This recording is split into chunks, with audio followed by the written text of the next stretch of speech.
What up, folks? How you all doing? Can you all hear me? Yeah. Whew, my mic is feeling real nice. How you all doing today? We got Spazoinks in the house. Yeah. Bongi, Too Deep, C, Los, F. One of my favorite follower names, Fook Codes. Welcome to the show. Glad that you're here, man. Maddie, how are Been you a doing? while. Dude, I'm doing great. Haven't seen Food Codes in a bit. Fook Codes That is is here. fantastic. That That is is no, it's a fantastic. great day, man. Great day. No complaints whatsoever. Feeling it, man. It's good. Way better than last night. We had some storms come in, so yeah, it's Oh, good. It's dude, good, I man. How about miss you, a man? thunderstorm. I miss a thunderstorm. Yeah, you must, because can I just say, every time I call you and I think you like mosey outside because all I hear is birds chirping and wind chimes, and it's like it always seems like you're in the most pleasant Oh, place. And I'm like, it's never a storm or anything. I'm like, man, bro, you're living it up, man. I'm Living telling it you, up. man, the people pay a premium literally for that reason. It's like I a believe it. zen. I mean, bro, I have hummingbirds that I say hi to every morning. It's fantastic. Like it's 75 uh, degrees and sunny and it's just beautiful every day. So, there you go. You're oh you're my nailing God, it. I Living love the it. dream. Somebody's got to. Oh, dude, we're living the dream. Sore as hell from the gym that I've started to hit pretty hard, but loving life. And with that being said, I want to already reach out and say thank you for the subs and any follows that we have during this. Turned off the chimes so we can hear Andy's beautiful voice once we get to our Mm, conversation. But before that, we're starting. Yeah, it's not new. What is it? 2 or 3 times now. yeah, Would like to reiterate. Most of you have heard this, but anybody that is new that is watching on YouTube or watches this on YouTube, because we're on YouTube now, people like to talk that's about who right. we are. And who we are as midlife is straight up NFT lovers. And what's really cool is we all have the same passions and values. We literally have already built a core team nucleus of people. We never really put up a job posting. People came and saw what midlife crisis is about and they wanted to be a part of that. And we have social media directors, project managers, creative directors, all built around the same passion of NFT and the same core values. And our ultimate goal is to just build a media empire built around a very simple concept, and that's bringing back the lost art of human connection. We think the future with technology, and listen, we're always talking about metaverse day in, day out.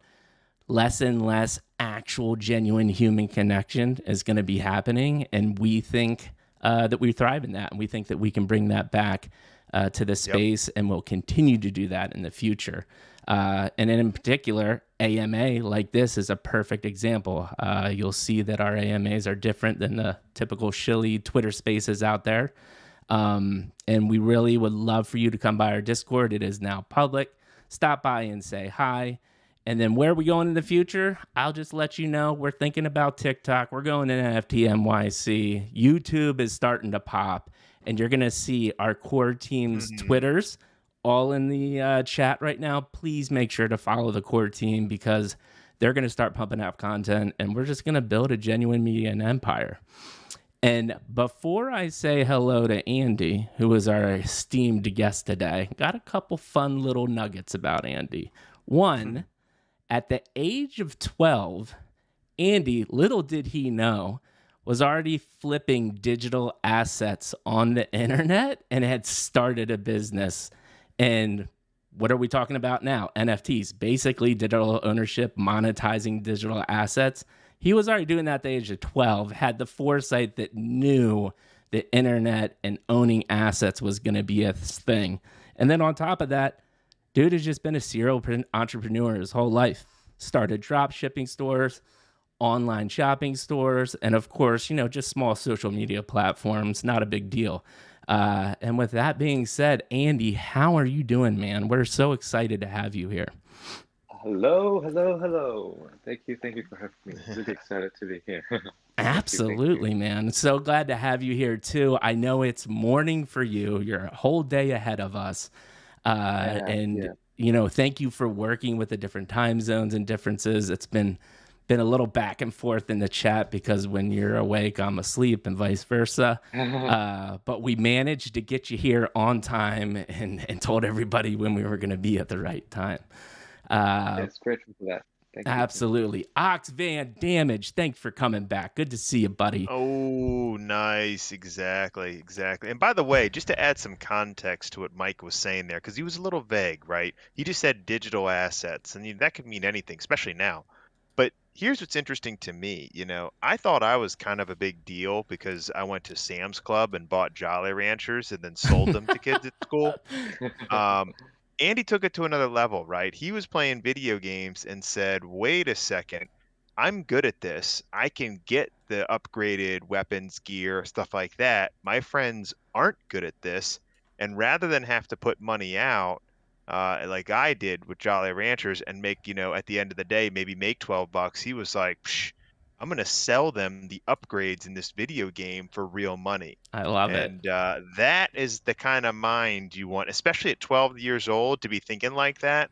That's somebody primed to be thriving in the NFT market. So I think that's really cool. No, I love that context too. And this is the guy that is running one of, I think, the cooler NFTs that we've had on the show. So with that being said, Andy, our first and most famous question that I think will go down in internet NFT lore. How did you get to the seat that you're sitting in today, Andy? Wow. So thank you for the great introduction. Absolutely. So I think but when you asked the question, I think I just start thinking back my childhood and playing the online games and try to flip those digital assets, the game assets, to earn some pocket money to have some fun in real life. So I think that planted a seed where I just want to trade and do something about digital assets. And then since the college time, I just do more online business and also offline business, trying to do different kind of project as well.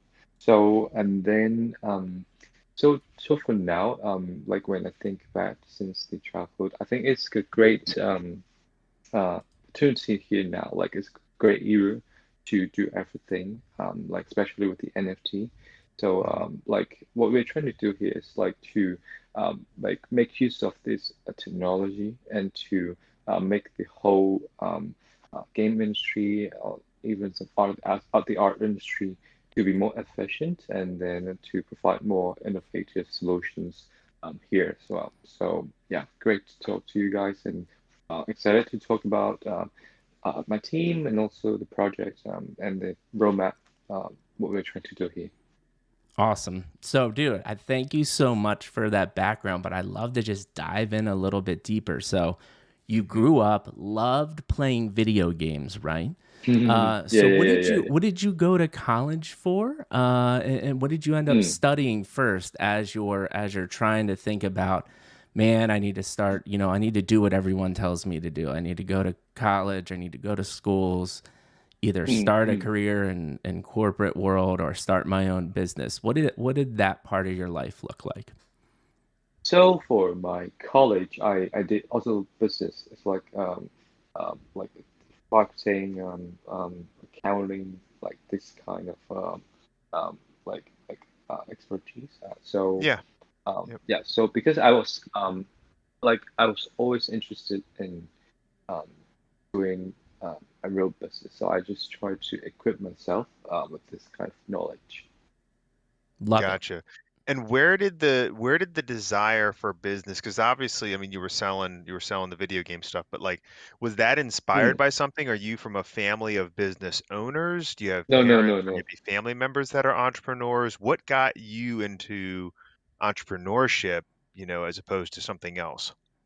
I just didn't uh, think about it before, but I just started by okay. I think it's my friends asked me how I could get those kind of weapons, those kind of game assets. I just maybe I can just sell you one, and then I could get some uh, great money out of it because I enjoyed the process of upgrading the weapons and also the trading.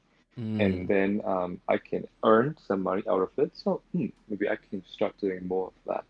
And I try to I try to do some improve the mechanism, the whole workflow, and make it more efficient. And then I even use multiple computers to do that. Sure. So so I just try to. I started out of that. So just start out of my interest of playing the games. I love it. And All so, right, very cool. go ahead, Maddie. Yeah, and so I was going to say, so you're studying business, but obviously this is before NFTs are a thing. So Mm, what were you mm. planning to do with that? Were you looking to start something more traditional, brick and mortar? Did you want it to be a tech company, maybe in video games? What were you looking to get started with your business before this? Um, Before this, so I started with different like online store, trying to build brands and companies, for example, like, on Amazon, and also with date some like social media agency on Instagram, Facebook as well.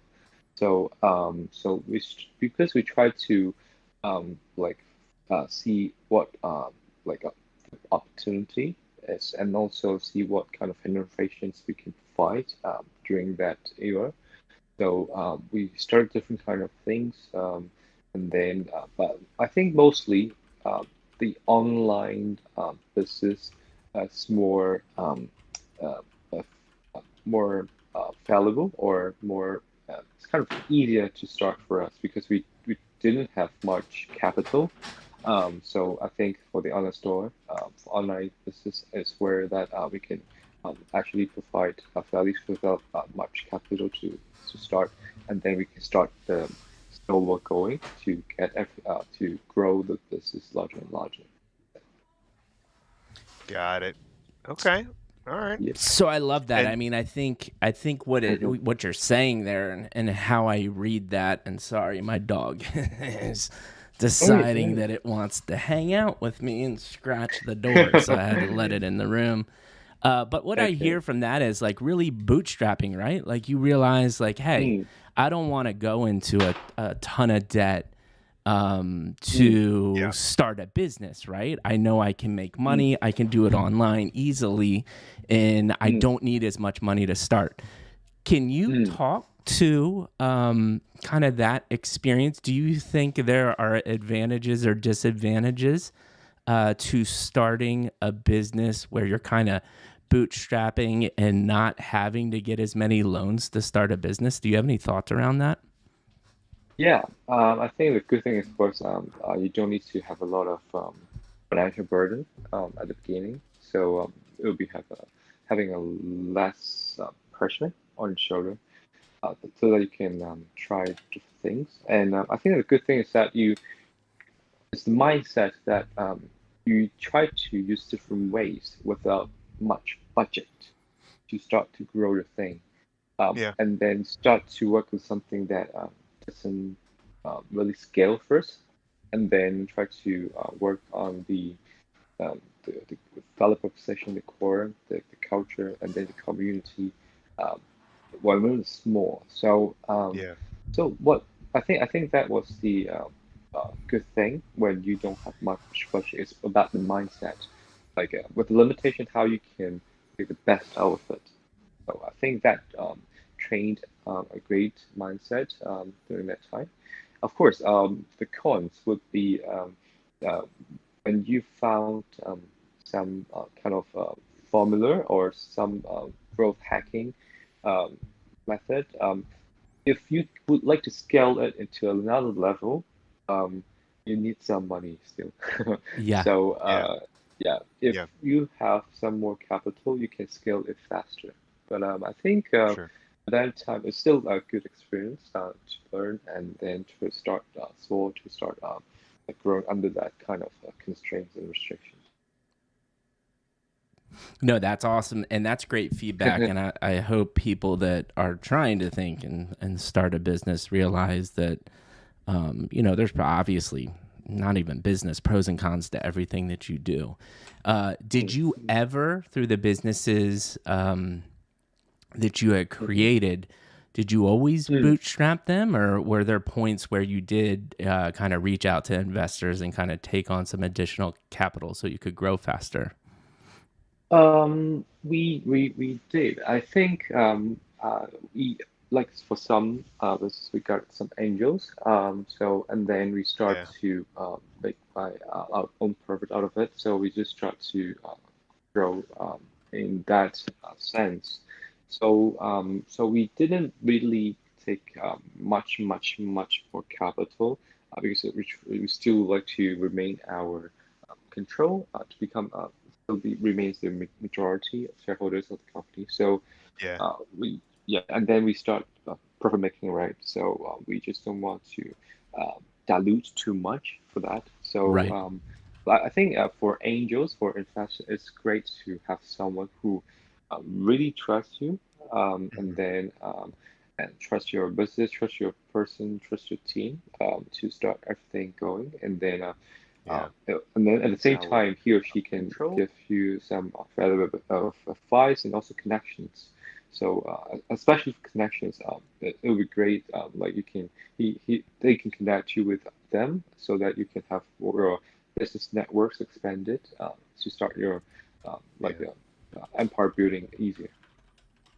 Absolutely. I mean, I think that's whenever I hear that a person had angel investors, that's Hmm. a green flag, right? Because typically, right, and of course there's always exceptions, but typically angel investors are people who are already outright successful in their own and they're trying to give back, right? Which means they Mm, have a mm, lot of mm, wisdom, they have a lot to give back, they've been there, done that, seen a lot of it, so they have a lot that they can impart and help you build with. Like you said, they act like a mentor. And so mm, the but most importantly, their discernment, and because of their experience, they don't put their money into projects that they don't believe in, right? They Sorry. see mm, mm, projects and there's something about it that they're interested in or curious about, or see a venue where they could be a good mentor, and that mm, says something. So it's its own kind of a check and balance system, that's or a litmus test that's already been applied to whatever business this is. And so I think that's interesting because you combine two really good topics, which is you combined the fact that it's smart to start a business low income because you have to learn how to budget correctly and not just rely mm, on an influx of cash. I think that that teaches business owners something very valuable. If you start your first business with $10 million, you don't value that you can save office supplies or you can find a unique way to solve this problem that doesn't involve just throwing money at it. And then if you combine that with angel investors, I think that's two really good green flags moving forward. So that's pretty cool. Mike, any thoughts on thank that? you, thank you. Yeah, no, I mean, I think those are all the right things. And what I'm interested in too is, was it the growth part, Andy, that you were like, Hmm. I want to grow faster because I have such an great idea. Like, this is when I take on the investors, or what prompted the mindset or the mindset shift to say, hey, I'm not going to Mm, bootstrap this anymore. I'm going to take on some investors. mm. I think it's about the when you have a valid plan and then you have some kind of sort of um, like after trial error, you found some kind of formulas or the path to achieve a certain milestone. So it's always great to have some capital to like boost the process, and Yeah. especially I think for another great thing is that the connections and also the wisdom, like. So so it would be great that if you have some like a kind of mentor to guide you, like both financially and professionally. So Mm, it would be great to grow a successful full business out of it. I love that. And I think that's not, I don't think people say that enough when they talk about getting an investor or outside counsel, because that is right. And what was Matt was alluding to earlier is one of the biggest benefits of having an investor or outside people helping you out is taking their knowledge and helping grow with that knowledge, right? Mm, And, mm, and mm. did you see a big benefit once you made that leap and decided to go down that route? Yeah, I will say like when you for example when you like encounter some problems or some issues, it's always great to seek advice from your mentors and even like angel investors. Like they can see the problem clearly and the root cause or the core issues of those problems. So it will like it will clear your minds and then it will makes everything um, like clearer for the picture. Like you can because they can see from another perspective, and then everything will be and then for me and my teammate, I would be immersed in the issues that I couldn't sometimes we couldn't see things properly. So it's always great that to have someone who is more experienced, and then can see things and solve the problems in another perspective. So that's a really valuable assets and also experience to work with the great angel investors. Yeah, no, I love that. Any thoughts there, Maddie? Yeah, so it brings up a question, which is this, and I think that so we have some people that are in the chat or that are part of our community who have started their own projects or are maybe thinking about starting projects. It's even something on our Mm, list. mm, And one of the things that I would bring, and I guess I would like to hear your answer on is courting traditional investors and angel investors and people who already have business experience. What kind of mm. issues did you run into trying to explain the NFT space, right? Because this is a unique space. It's Ah, not only is it crypto, mhm. but NFTs themselves are not widely known. And so did you run into any struggles or kind of like hurdles that you had to get past with traditional investors about the NFT space? I think for NFT, if because for our energy project, this time we don't have angel investors, but Yeah. I still talk to different investors about the NFT market. So one of the major questions is like I can right click and save that JPEG in Yeah, my right. computer and phone. Why would I need to pay for that? So we just talk about like it's about the community, it's about the identity, the uniqueness. So I think that would be something that first of all like need to um, share them more about the thing behind and the technology and then the idea itself, how um, innovative it is. Like for example, I may just talk about the experience I had. For example, when I was small, I trade digital assets, but that kind of assets was not actually owned by me. Right. Yeah. It's yeah, it's owned by that game company. If the game company disappeared, all my weapons disappeared, and then I couldn't get, I couldn't do anything out of it. And then I still remember I still got some great weapons, but I lost it all because the game closed. So but for the NFT, it's you can always trade when if the community is here and then the value the utility of the NFT itself is still here, it's still valuable. So you can still trade, and then all the effort you spent on your game, on the assets, still valuable, and then you can still there is still economic value out of it. So it's kind of the uh, great technology to make this possible.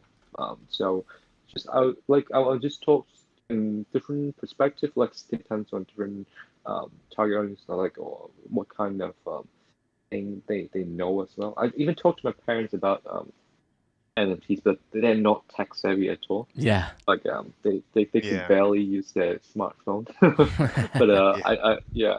I so I still talk share them about NFTs, how it's like, and try to talk in the language that they can like they can accept easier. So I think for investors, I think they are more tech savvy, and because they for investors they keep up to different trend as well, like especially in technology. So I think it's still easy for us to talk to them and to introduce some more great innovations in the NFT work to them. That was a great answer, Matt. Did you have anything else? No, I was just curious about that because I know that that can be a hurdle for a lot of people, right? You Mhm. know, a lot of people just don't understand this space. And so you do have to get around it as naturally as we explain what we do, even just in day-to-day life when people ask, what I do, and I'll try to explain midlife crisis. And at the end of the day, it's just easier to say, yeah, my buddy and I have a podcast and an internet show. Like I just say it like Mm. that because it's language they understand, right? Yeah, Um, yeah. if I try to explain what we're actually doing and who we're talking to and what NFTs are, their eyes glaze over in 10 seconds, right? So oh, Yeah, yeah, yeah. you have a podcast? You're a streamer? Cool. And then it's just we can move from there. So I just didn't know if it was kind of a similar thing for investors. Yeah, it sounds Yeah, like. yeah, Go ahead. yeah. I think it's great to talk in the language that they kind of interested in or they understand, Yeah. and we can start from there. Yeah. Right. So this brings up, and I think a really nice segue into kind of the beginnings of your NFT journey. So it's Mm, mm. really interesting that like at such a young age you saw the potential of owning a digital asset, and we're actually monetizing that, right? So Mm. you go through college. You've built multiple successful businesses at this point. You're interested in business. You're obviously an entrepreneur. You'd even had dealt with angel investors, which not a lot of very small percentage of people in the world get a chance to do that. At what moment in time, or what happened in your life or in your career, where you started to get really interested in NFTs? Can you talk about that moment in time? Yeah, actually, it's last year. It's September and October. So some of my friends, they started to trade and um, like their own thing on the NFT market, and then I started to notice, oh wow, that is a really cool thing because it's like what I mentioned. I had experience in um, like um, game weapons, game assets trading, and then that Uh-huh. actually is kind of really huge innovation. I wish I had that at my time. So it's a really big thing. So I just want to see if we and my team can do anything and contribute um, to make this NFT community a more fun thing to do. Try to bring more innovations and great stuff.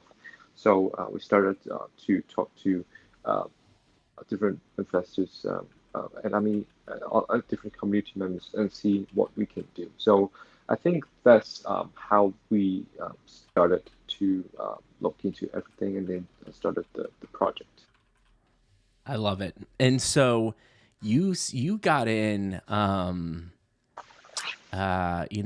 October, November time, where Yep, uh NFTs are just popping off, right? You could yep, yep. literally sell anything, and you could make a 10,000 collection, and it was gonna sell most likely 100%. Like they're just hype upon hype upon hype. And I actually remember when your project came out, and it's crazy to think because I was getting into NFTs around that time too, and I remember Mhm. seeing your rooms and thinking like, oh, this is super cool.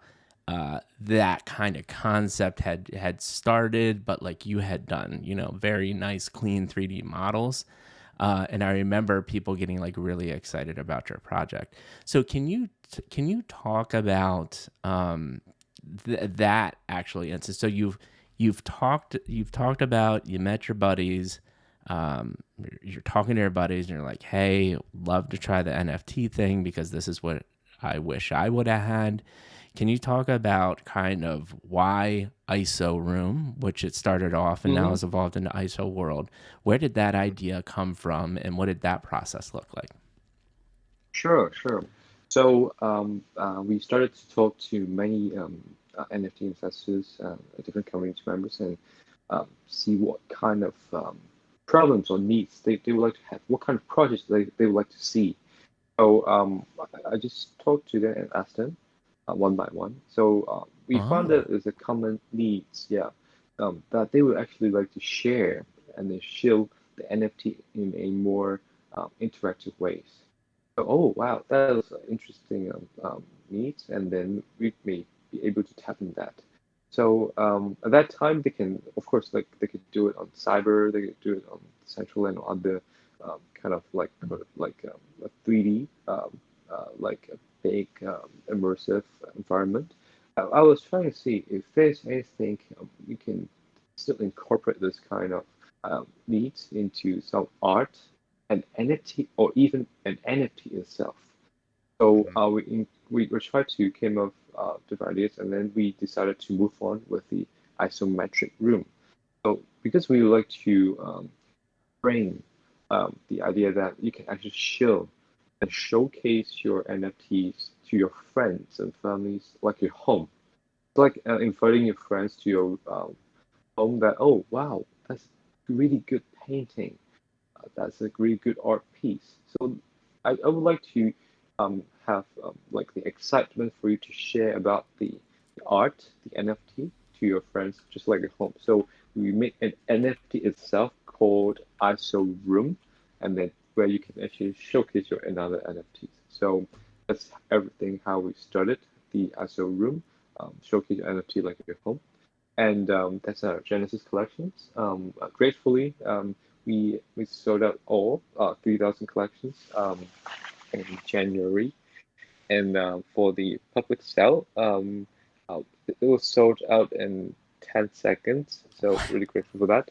yeah. And so for Mm. now, yeah, during the journey, we try to develop based on the needs of the community members, um, like bring more utility for them, like guest free marketplace, whitelist giveaway, weekly gift box, alpha calls and analysis, etc.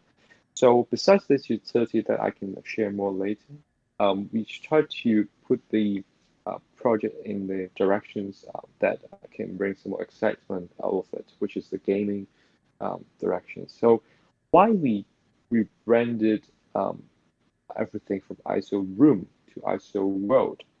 Because we would like to make a game that we like playing when we were later, like as a it's like for the team.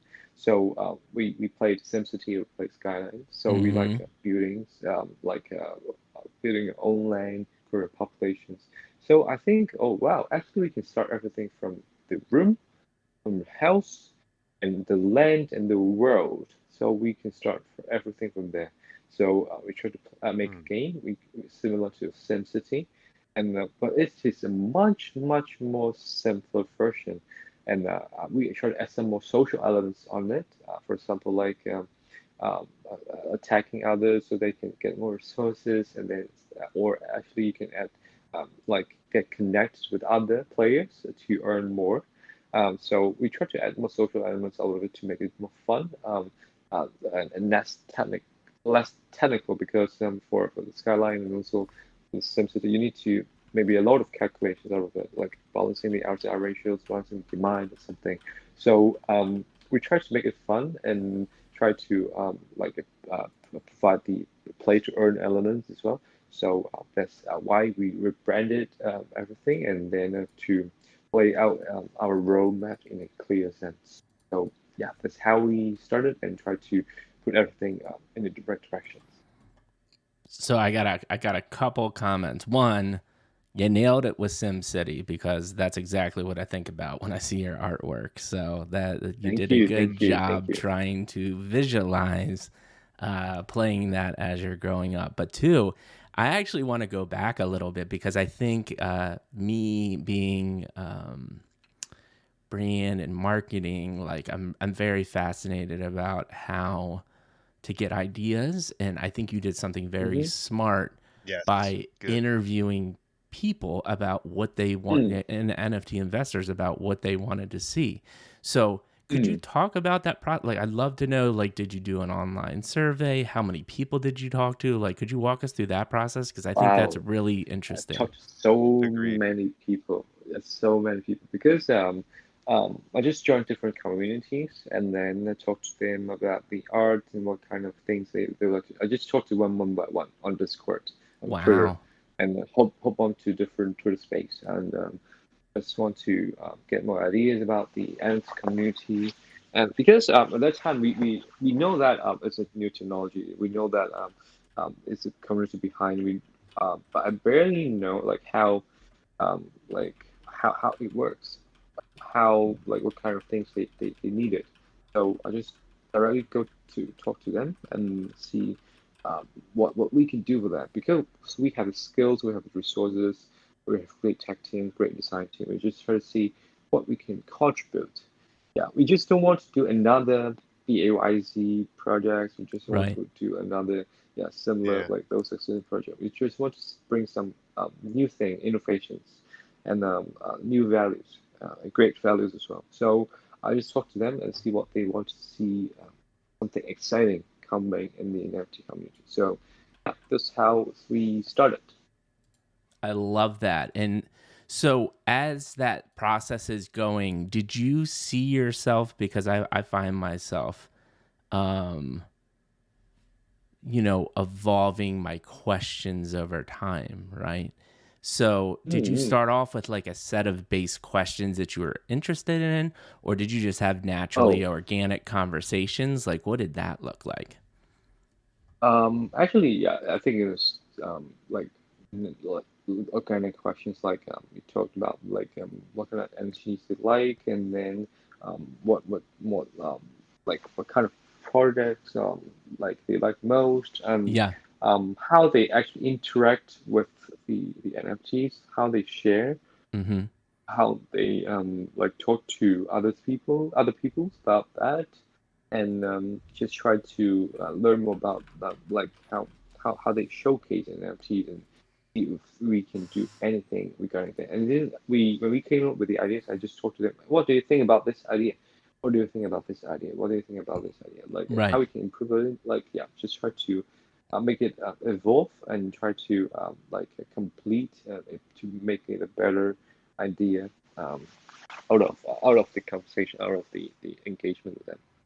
I love it. And so do you think it was a um getting to this ISO room idea?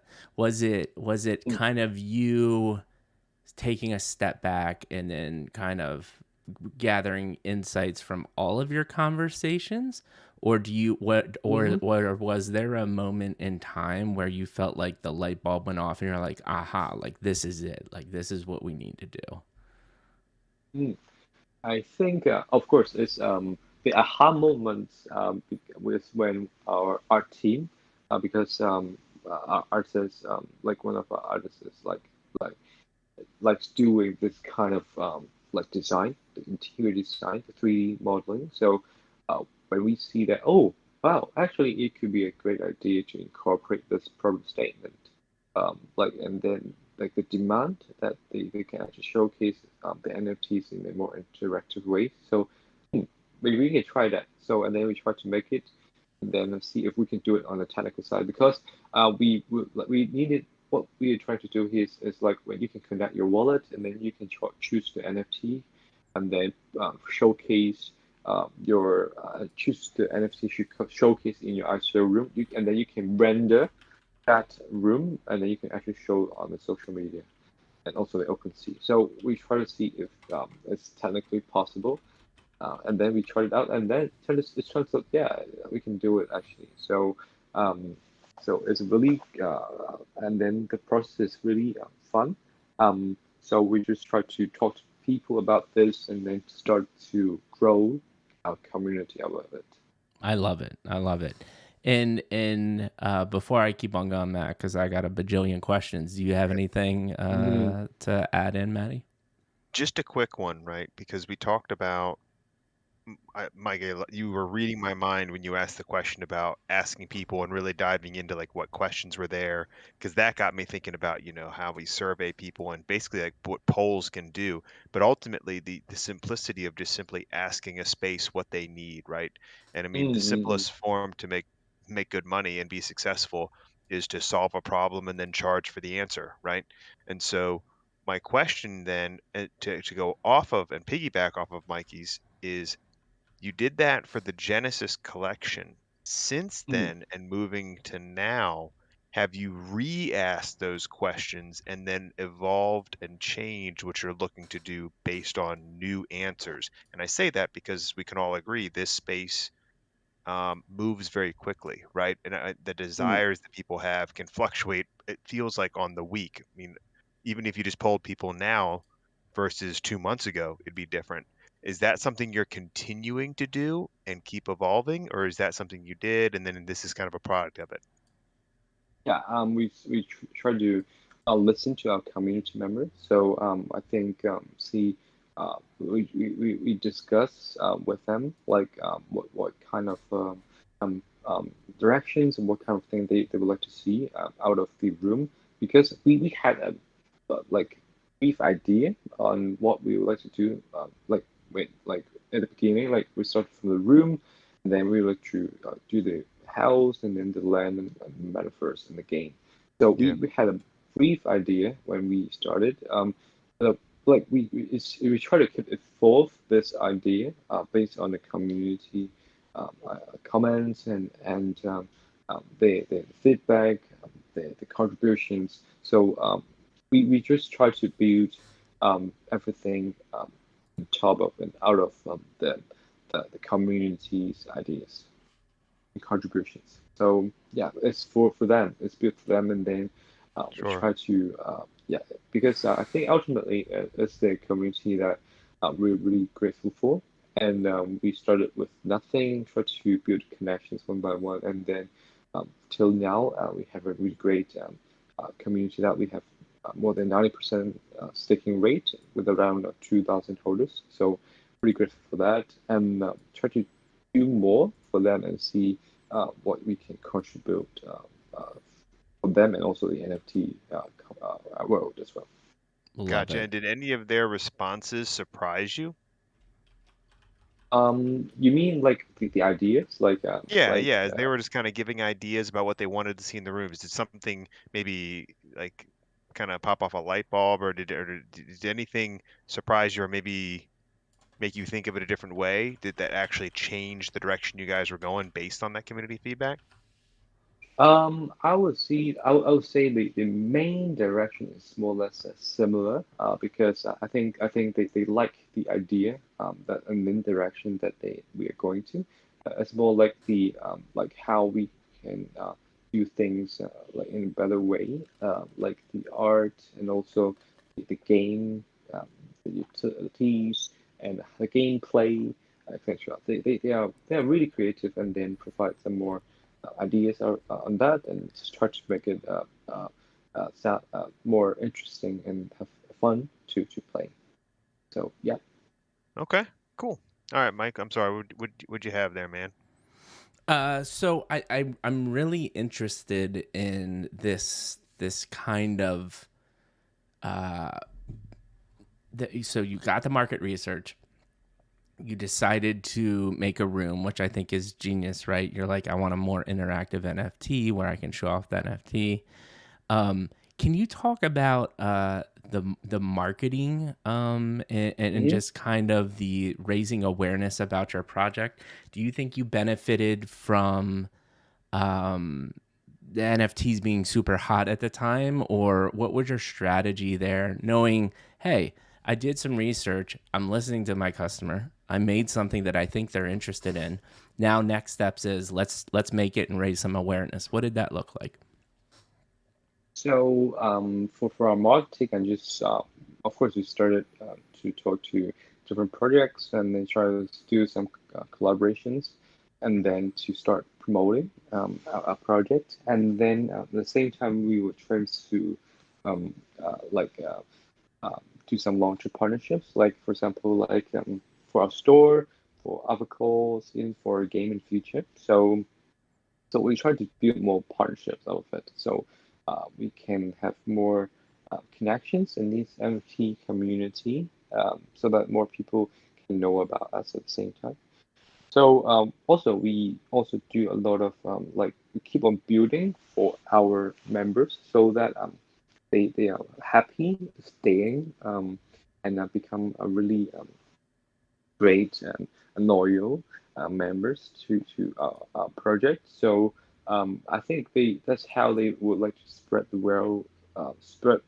word about ISO world, talk about us and talk about the team, talk about the utility. So I think both. That's how we're trying to do the marketing and trying to get more people know about us. I think because I try to talk to them and see what they think we can improve on. So uh, like the things they said, we are doing everything right and providing great values and utilities. It's time for us to show the world about us. So I just try to do more like EMAs and try to do more collaborations and talk to more members and founders and see like if we can bring some more values to other communities and then at the same time to let more people know about us. I love it. And so, any of those throughout that process, are there any partnerships or conversations or relationships that you started that stand out in your mind that you maybe still have today? Let me think. Mm, you mean like those kind of like conversations with other projects or Yeah, other other? projects or partnerships that you use to help market your projects. Are there are any Okay. So ones? so because we have a store, right? Yep. So I think some other projects may also have their own marketplace. So we trying to establish some partnerships that we can actually use our coin to, our ISO token to purchase while these or other items in their store, and they can use their tokens to purchase items in our stores. So it's kind of what like first kind of partnerships, and then we can exchange alpha corps. So that's how we can benefit both communities as well. So we can access to their alpha corps, and they can access to our alpha corps. So we can have more information, like we can foster the information exchange and then have more information analysis to make some great investment decisions for our community members.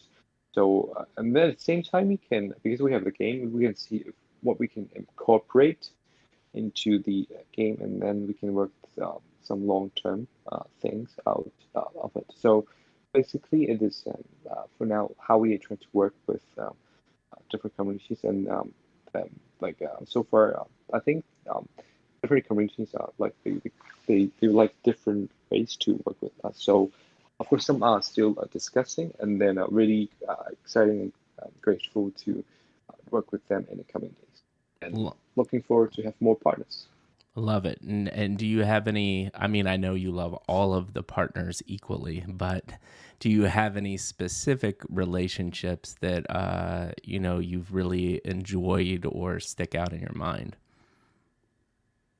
um Enjoy the relationship. I would say it's more mainly within the community.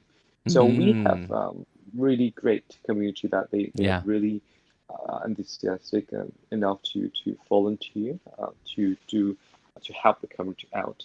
Like for example, when we have the store, we have to price different items for in terms of ISO tokens. So um, really take hard enough to volunteer and to join our team, pricing team, so that they can price the items in a more reasonable and fair way from the holder's perspective. And then they try to give us some more great feedback and ideas, try to contribute and build on top of that. So I think I enjoy this kind of relationship and closely working together with my community members to co-build the ISO world, no matter it's the game and also the utilities together. So we enjoy this process very much and really grateful for that. I love it. Yeah, no, and I think,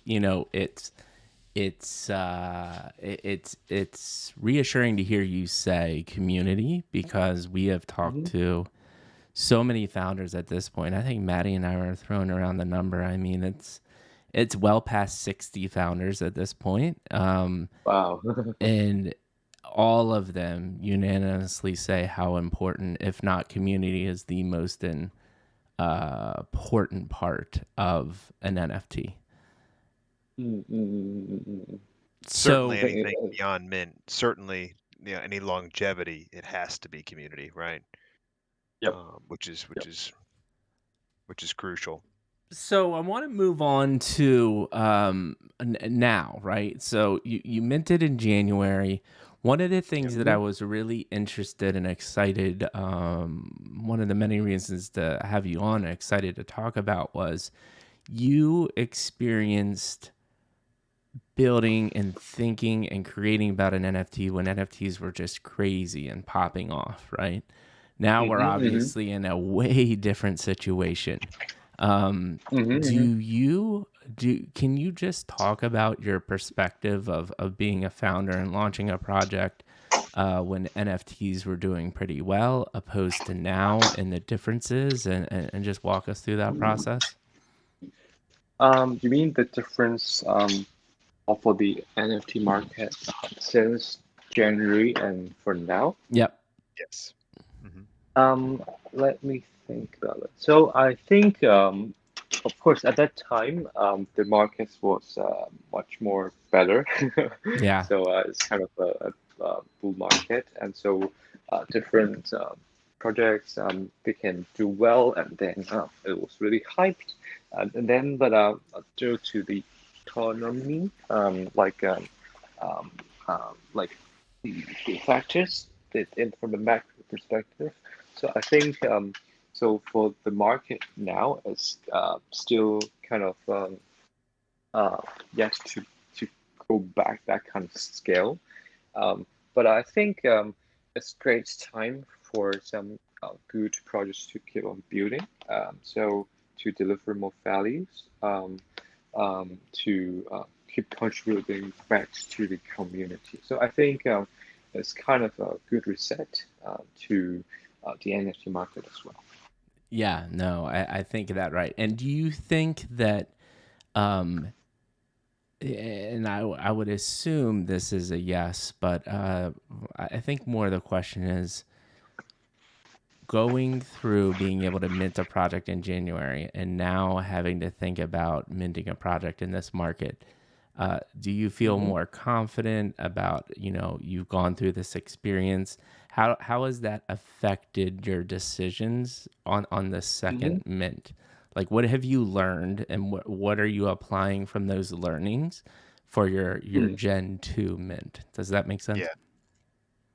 Oh, yes, definitely. So we tried to make the process smoother. So at that time, because we didn't really have much experience, and then we didn't like for the collaborations, for the partnerships, for the whitelist collection. So it's kind of we faced some difficulties or some problems during the whitelist distribution and also collection. So like, and then try to like how we can do everything well, and then we don't miss anyone, any winners. So we try to do it like in better and proper manner this time. So we have a clear flow that people can actually see if they get it or not, and then the wallet address is up there.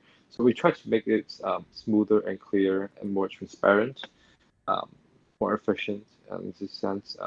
So we would like to ensure that the minting process is smoother as well. It's not that we didn't go smooth for the minting process, but I think it's about the whitelisting process. We try to make it better, smoother for them. So that's one of the key learnings, and then try to improve for that as well. So yeah, I think this is like how we are trying to improve on the minting experience. Yeah, no, those are great insights there. So can you talk to us about, you said you love the community, you're listening to their feedback. So how did their feedback impact what you're doing now and from that original 3,000 sellout collection in January? Okay. So I think it's more it's focused on the utility part. So because we keep on building, like if you're building the ISO world, the game, everything, ideas, the gameplay, everything. At the same time, we still like to try to contribute back them. So we just see what kind of things they want as a holder, because there are so many great projects out there. So we try to build a team, a collaborations team, and then try to to build to get some more great whitelists for them, and then we build weekly give bucks so that they can have a fair chance to get some good whitelists for even one room holder. And so also we have some we have a guest free marketplace that our holders can purchase the wireless at a fair price. So we try to keep it full uh, for everything that we do, especially the utilities part. For example, like at the beginning, we may set the price. Some of the members may think it was too high.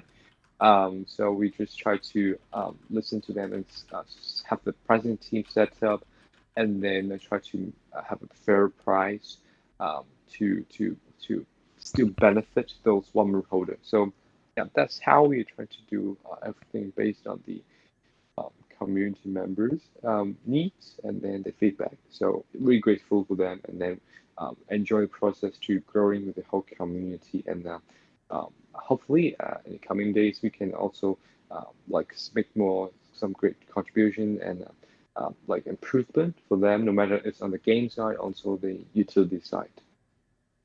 I love it. No, and that makes sense, and it kind of describes the graphic that you have here. So Yeah, that's the right side. Let's move to the blue side, that left side. yeah, so can you walk us through the ISO dollar, the play and earn part, and is that Sure. what the Gen 2 gets you into? Can you talk about what this new mint is going to differ from the first mint and how they interact? Shall I share my screen actually? I think you could actually, if you want to share your screen, Okay. we could roll with that. Yep, we can do that. It's gonna bump us here in the stream. Give us a that's second. all right. Yeah, just give me a second. I'm gonna have to rework. Can you see my screen? Yeah, I can see your screen, but I'm gonna have to readjust it real quick for the stream to see. Okay. So just give me a hot minute here, and I need to move it up because it's behind some things. And then I'll tell you when it's ready to go, and then you can kind of start scrolling through. All right. Sure. Okay. Almost there. Almost there. Let's see here. All right, we're gonna do most of the screen as your share screen. So, yep, we are live and ready to go. So go for it. Great. So I think you all can see the screen here. So I can talk about the white paper from two major perspectives. One is the ISO world, the game, and then another one is the ISO passive utility. So because for the game part, I'm excited to share you all like how you can actually play it, and then at the same time to earn ISO token. So shall I just go through the game part first, and then if you guys have any questions, feel free to let me know, and then I can answer right away. For sure. Okay. Great. So so again for this ISO world, so we have three major NFT collections. It will be the ISO room, ISO house, and ISO land. And actually, for these three collections, only Genesis and Utility are minted in ETH. Other will be minted in ISO tokens. For Genesis, is in ETH, and then the Gen 2 that we are meeting this Friday is in ETH, and then for War Room and ISO House, ISO Land, everything will be in ISO tokens. Okay. Okay. Yeah. So for the Genesis, it's look like this. So it's about the workroom and bedroom, and the utility looks like this. So it's the kitchen and also the activity room. So and the last but not least, the royal, it's look like this. So the left one is the it's the Cyber Crouch, the Throne style, and then the right one is the arcade game center. So so this is kind of like the Royal Room is kind of like a gift bag. It's a gift for our holders for those who hold more than 2 Genesis and more than 2 utility, because they can exchange, they can mint with just 20,000 ISO tokens. So it's really it's even cheaper than most of the wallets we sell at the ISO store. So it's really kind of gift for them. What is the purpose? What is the use for the ISO room in the ISO world game? It's about the population multiplier. So I can explain more when we talk about the ISO house. So for ISO house, we have 5 different categories. The first one is the main ISO house, and the second one is the residential ISO house, and then followed by with industrial ISO house, commercial ISO house, and also utility ISO house. So main ISO house is located in the center. It's located in the center of your ISO land. It's like it's where you as a mayor live. So and at the same time, it is where the ISO rooms located. So when you have your when you hop on your ISO land, you'll see at the center. So that's home base. That's home base. Exactly. Interesting. Exactly. So when you click into the main ISO house, you will see different ISO rooms. So if you have more different types of ISO rooms, you have a higher grading for main ISO house. So it will look more cooler if you have a high grading. At the same time, if you have a high grading, when we click to play and earn, so it means that you have a higher population multiplier. So what is population multiplier? It means that because all the game, all you want to do is to boost and enhance and maximize the populations that you have for your city, and so that you can earn as much as possible. So this is a quick and easy equations that we set up for the gameplay. Yeah, it's just like SimCity. As mayor, all the income you earn is the tax income. So you can calculate by the populations, net populations, the tax rate, and also the earnings per capita. Gotcha. Yeah. So how we can increase the populations? So it's about the residential as a house. So you can build the residential as a house on your ISO land so that you can have more populations for that. And then the different gradings, different levels will have different amount of populations. So how can we build more ISO house? We need ISO tokens and also some other resources, such as the ores. So how you can produce ores is from the industrial ISO house.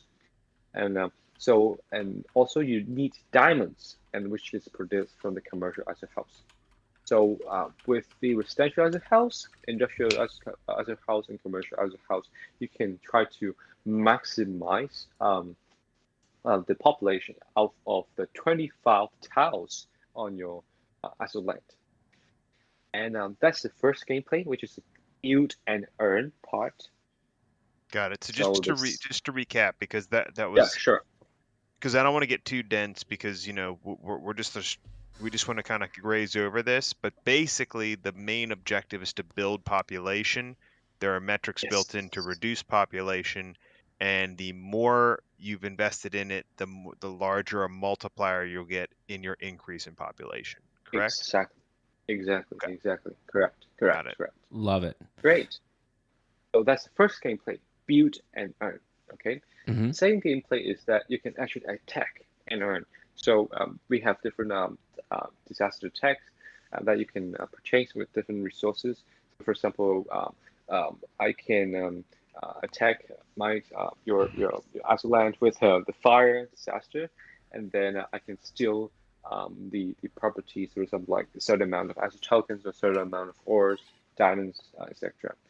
So but you can protect yourself with the utility as your house built. So so for example, you can build a fire station, build a police stations to protect against certain relevant disaster. So yeah, so and for the utility, as you need it, the utility as a room to build that as well. So that's about the Gen 2. So it's one of the utilities for the Gen 2 as well. So this is second Got gameplay, it. attack and earn. So last but not least, because not only attacking, we still would like to encourage the island owners, the players, to get more connected with other players. Sure. So so we have the tourism gameplay. It means that you can get more connected with other island players to Now, become pause real quick, um, Andy. Real quick, sure, I'm sure. sorry. On the things like the firehouse and the police station, are any of those more rare than others? You mean the effect, is it? So for the atomic Yeah, bomb, yeah, the effect of course will be higher, but of course the expense and the cost for having this kind of disaster will be higher. sure. But the utility ISO house, right, that you have to have Yes, there is a military base. What I'm saying, are military bases rare? Are space stations rare versus, yes. say, It's like rare. police It's rare. stations? Exactly. So if you and Gen 2 get a military base, you could theoretically use that to your Oh, advantage in the marketplace because it's just simply scarce. for Gen 2 as the utility as a room. I mean, you need the utility as a room to build the utility as a house. Got it. So Okay. yeah, you need to have that to launch the disaster attack as well as to build the protection utility as your house. Got it. Hope that Okay. answers your So question. yeah, no, that does. All right, you can move forward then with tourism. Yeah, great, thanks. So that's the third gameplay, connect to earn. So it's like in real life, you can get connected with more cities and countries, and then your cities will become more popular. And then when you're more popular, you can earn some more tourism income. So that's how we're trying to put it in the Azure World game as well. So when you stay more connected and more popular, more other visitors to come visit your own land, you will become a popular city with a higher touristic rating. So you can earn more Azure tokens per day as well. So and also we provide some more bonus out of it, and then provide bonus to those who are more popular cities. So that's how we are trying to do this gameplay. Like the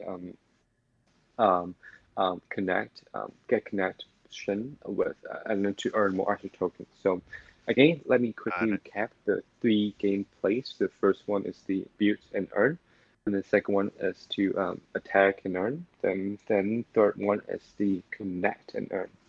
So that's how we try to bring this uh, uh, SimCity-like game fun at the same time. It's very simple to play. Okay.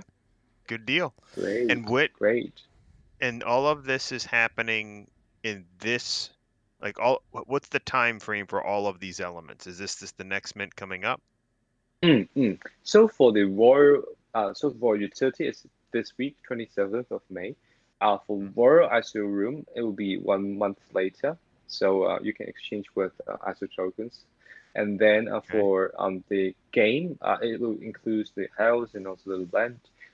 It will be in Q3. We will have alpha game testing, and then late Q3 we will have the beta game testing. So All right. closed beta game Q3. testing first. Yep. So S- yeah, So I that's have a the question. roadmap. What if Sure. what if somebody finds your game 3 months from now and had not had a chance to get a Genesis or utility in ETH? Are they just wedded to buying something on the secondary market? Or are you going to have another entry Yes. point for somebody that is interested in your project but might necessarily not have the money to buy an NFT on OpenSea? For now, if they want to play and earn, they need to be the ISO room owner. But of course, they can always visit the game. They can see different landowners and see different, like how they build the land and how it looks. Because Right. one other major elements that we will put it is that you can actually showcase your NFTs on your land as well. So for example, on the sea, on the house, there will be some billboard showcasing your NFTs as well. So you can always, if you don't, even though you don't own anything, you can see and how it looks and how people are having fun with the house and land and also the rooms. Love it. And so, Yep. how are you going to be able to see these? Is it just through OpenSea? Are you creating a web browser or a mobile app for people that don't own land? How will that work? So we Great built it question. on Unity. Yeah, we built it on Unity. Unity. So we first the beta, the alpha testing and beta testing will be on the web first and on desktop. So and then if we have improved the user experience, we will try to put it to the mobile version so that people can play and build the city, and then they can take a look at the city anytime they want and anywhere they want. So that's how we're trying to do this. Love it. Love it.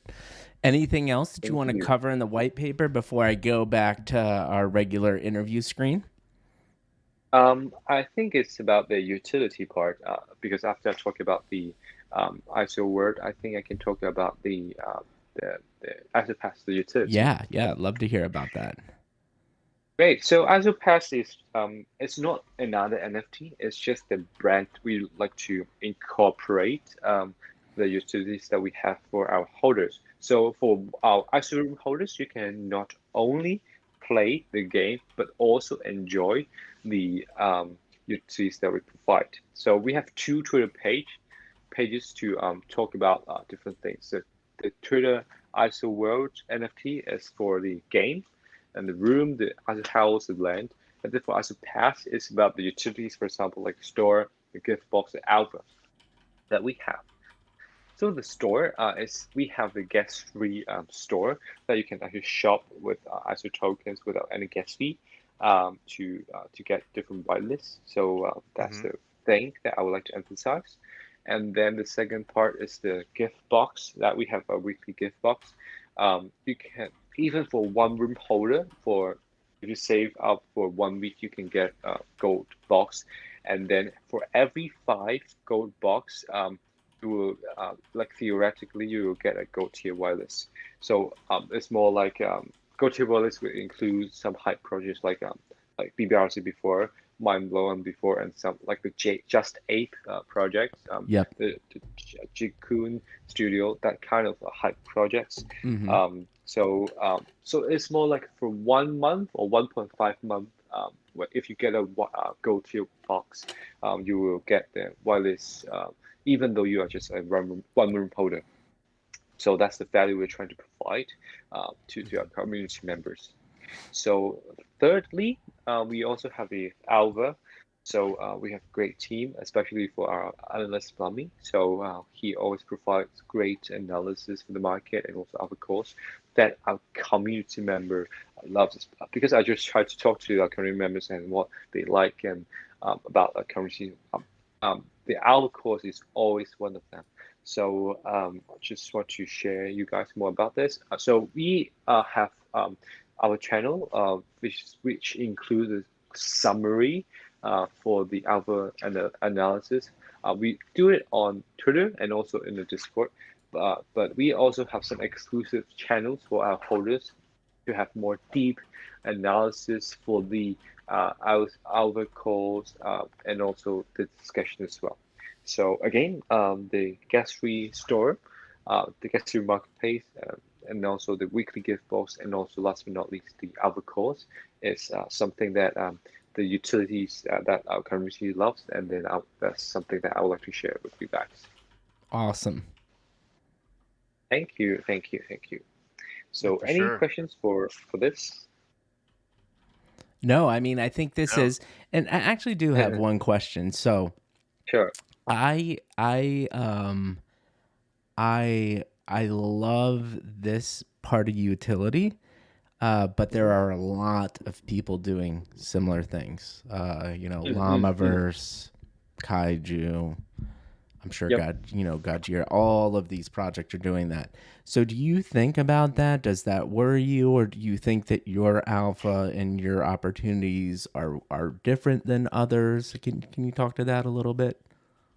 I think it is always great to like that's why we are trying to work with some more community members. I mean, some more other communities to provide some better solutions. For example, if we can exchange for calls, we can like exchange the products, and then we can shop on each other's store. So it will become a more like like Mm, it's great, a great experience, and then some more comprehensive experience for both community members. So I think it's great that people are providing the values in the same way. For example, like articles, the stores. It means that that's something that wants the community members want. At the same time, it's just that how we can do it in a more different way and in a yeah, better way. yeah. So yeah, that's what we are trying to do here. And so I really do like this idea of your token being used in different communities, economies as well. Have you started that process already? Do you have any collaborations live, or can you hint at any ones coming up in the future? Yeah, we are still discussing for the partnership. We will announce it when we have the updates, and then that we can share to the community members. Love it. Awesome. I really appreciate that. That was a very Thank thorough. you. I don't think we've had a breakdown that thorough before on stream. So props to you. Thank you. Thank you. Fantastic job. Thank you. Thank you. Yes. Thank you. All So right. I just pop out this sharing first. Yeah, Okay. yeah. Yep. So if you stop With the screen. sharing, There we go. Okay.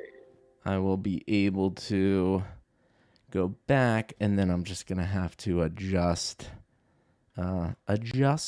some screens, and then Sure. after that, we should be good to go. So, Yep. I mean, unbelievable information there. Did a heck of a job explaining. Maddie, do you have any kind of follow-up questions? Because if not, I'd love to move it on to community questions, and before that, really ask Andy to kind of, give us why ISO Room, and what anything else to add about what the future holds. That would be my question. Those questions. So All right, so go yeah, ahead and let's ask them while I rework everything.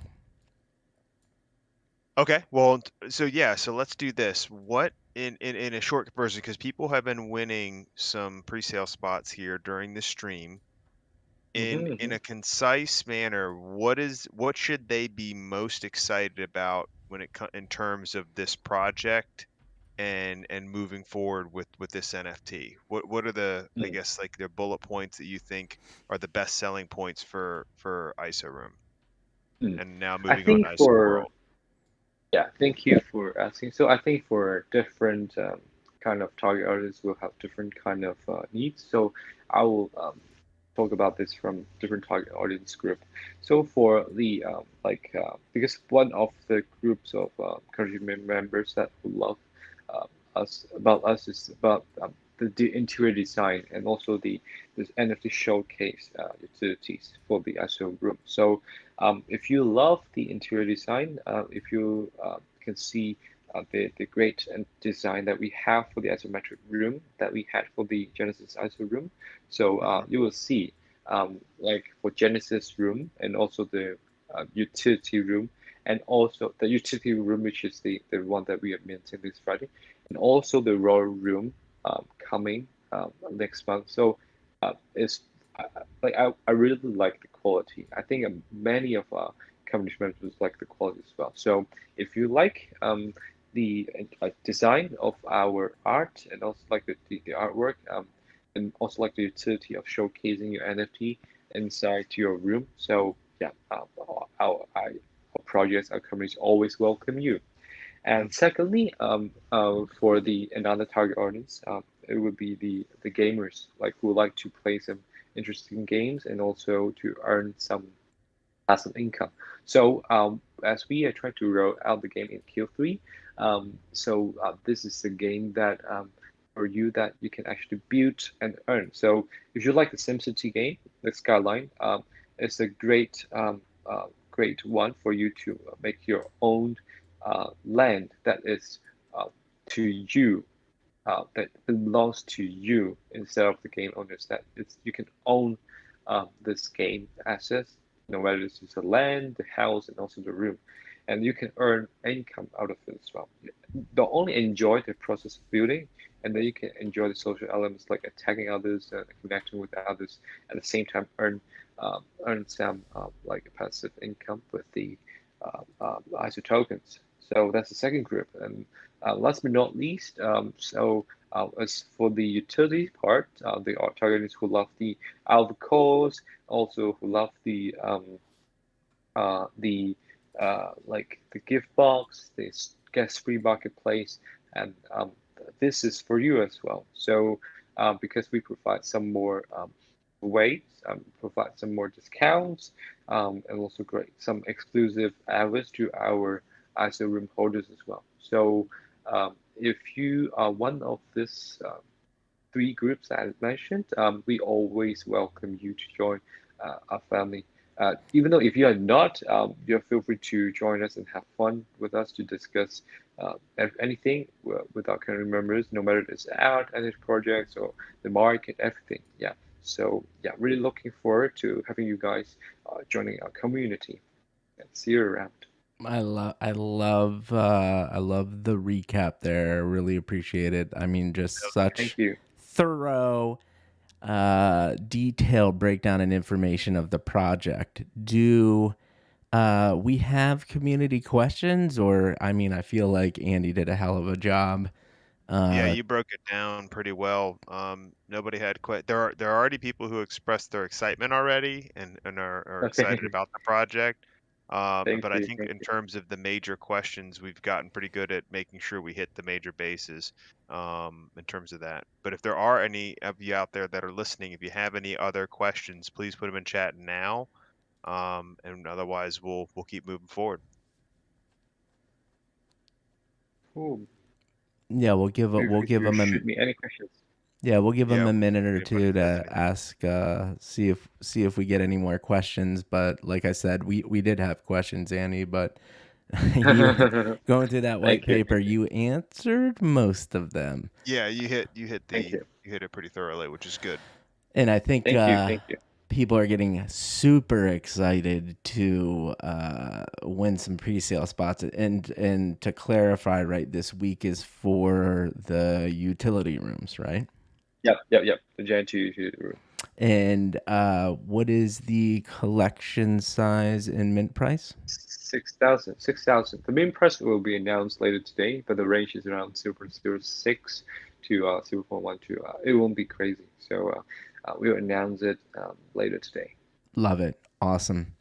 Yep. And yeah, we're gonna make sure to get you those wallets and Discord names over as For soon as sure. we can after this stream, so you have all the right pertinent information. Sure. Awesome. Yeah, and it's just the start of your day for you. So I know it's just you got a whole day ahead of you.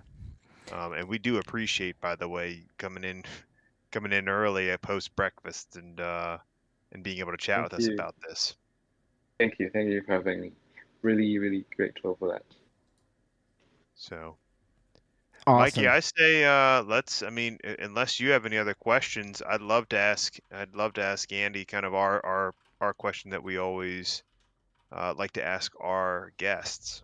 Yeah, Mm. absolutely. Well, what one um I would say, is there anything else that you I think you did a thorough job, but anything else more particularly about the future of ISO Room or the project that you want to share with people, just to maybe tell them what you're personally excited about, or anything else about the Mm. future of the project you want to share.